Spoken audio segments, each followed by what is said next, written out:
Hi, everyone. Life Coach Carissa back with you today to talk about what to do when your brain tells you this work is too much. And when I refer to this work, I am referring to self-improvement, self-awareness, growth mindset, mindfulness work, all of that. And I'm really feeling this topic today, and it's my hope that it will resonate with some of you just at the right time, maybe when you need to hear it, because I have been there. I was there sort of recently, battling this myself, and I thought, this may be what someone needs to hear right at this moment. So, there have been days when I have thought the thought that this is too much. It's too much work to focus on these areas, and it would just be easier to phone it in and continue doing the same thing day after day.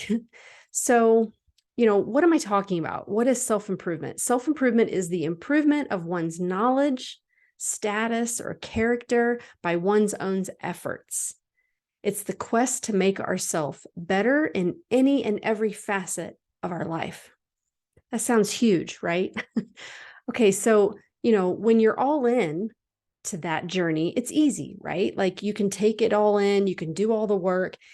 But what I want to share with you today is what to do when your brain is telling you that this work on yourself is too much and you just don't even have the energy to do it.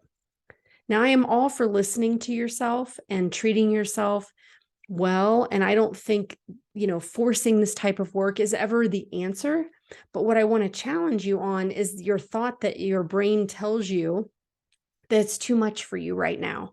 Because oftentimes that is a lie.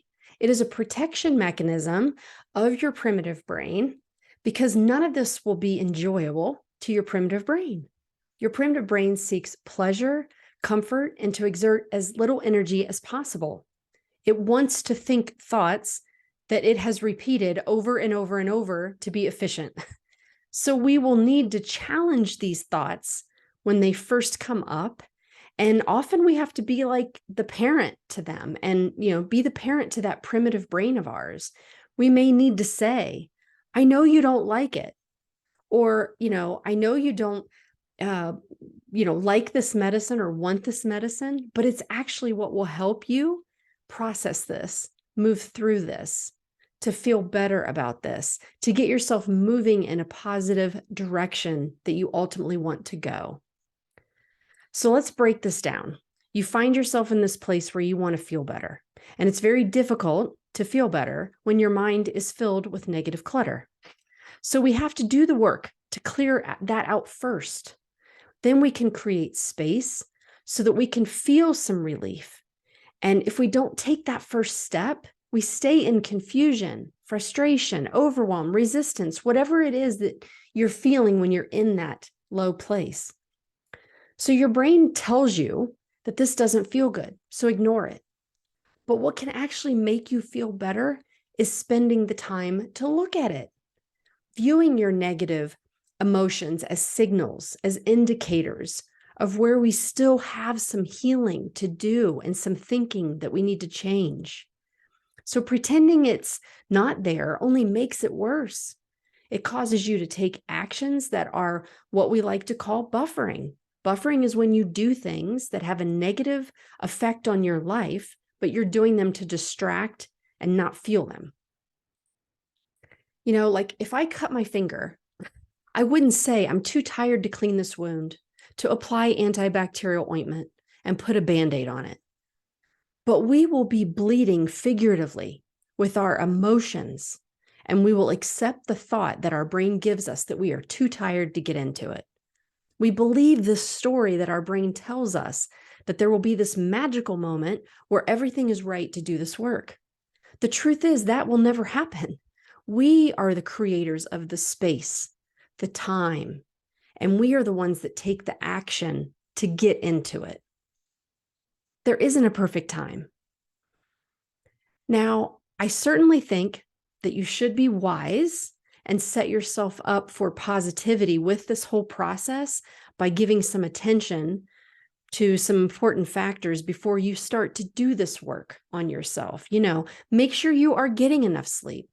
You can't focus and be creative when you are sleep deprived and you're in mental fatigue. So don't do that to yourself. Give your body and your brain high quality fuel with your food intake. Eating junk and refined sugars or consuming alcohol or other substances is not going to help you do this life-changing, meaningful work. Do any sort of exercise so that you can have a direct impact on your hormone levels. This could be as simple as taking a walk. The surge of hormones that you will get from this action will support you when you sit down to do this meaningful thought work. And be compassionate with yourself. Imagine your best friend telling you that they are frustrated and ready to give up on thinking about all of this. What would you say to them? I know what I would say. I'd say you can't wish these thoughts and feelings away. You have to be intentional and work through it. I'd tell them that, they deserve better. They deserve to figure out a path forward.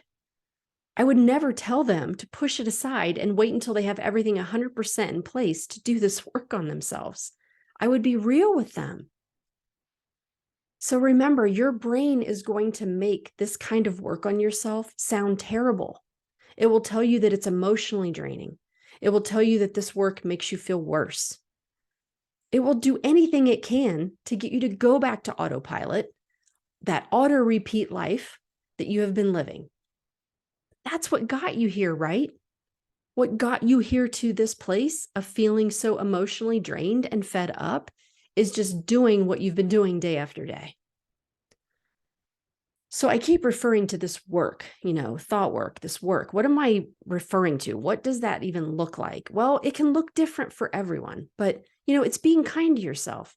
It's taking a time out, a pause to go inward and get curious about what's happening in your mind and body. It is honoring those vibrations in your body, describing them in detail, naming them, allowing yourself to feel it, to sit with it, to breathe into it. Then ask yourself, what are the sentences in my mind causing these vibrations in my body? Then it could be journaling for 5 to 10 minutes a day, getting out all the ugly so that you can create space in your brain to look at this with a new perspective.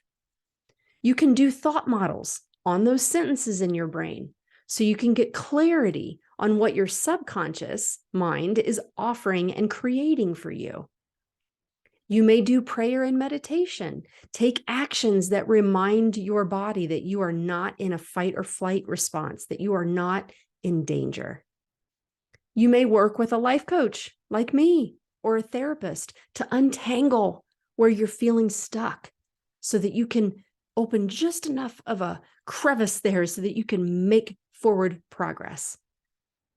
The work looks different for each and every one of us. I am not wanting to focus on that so much as the overarching message of do the work. Do this work on yourself because you are important enough, and it can lead you out of this current place that you are stuck in. Only when we do the work can we truly move through it. How many times do you face something? You give it a little of your attention and then you push it away. It comes back, right? It's like that same backpack that we carry around year after year. These old thoughts, beliefs, they come back again and again and again in our life. And we think, why won't this go away? Well, it isn't going to go away because you haven't dealt with it completely yet. Look, I get it. Doing this work is not a joyride, but I promise you, you will come out the other side as a new person, a stronger, more resilient, more knowing, more peaceful version of you. It is worth all the pain and discomfort to do this work on yourself. So don't misunderstand me. I talk a lot about self-care and to know when to be patient and compassionate with ourselves. I believe all of that 100%. But today, what I want to do is create awareness of when your brain is holding you back and telling you that it's too much. I want you to really delve into that and make sure that that is true and factual, and you are consciously making that decision to put this work off for another day. I encourage you, spend some time doing this work. When you are feeling in those low places or feeling that that negative energy, even when your brain tells you that you don't have it in you or it's too much, too hard, too tired. This is often when we need it the most.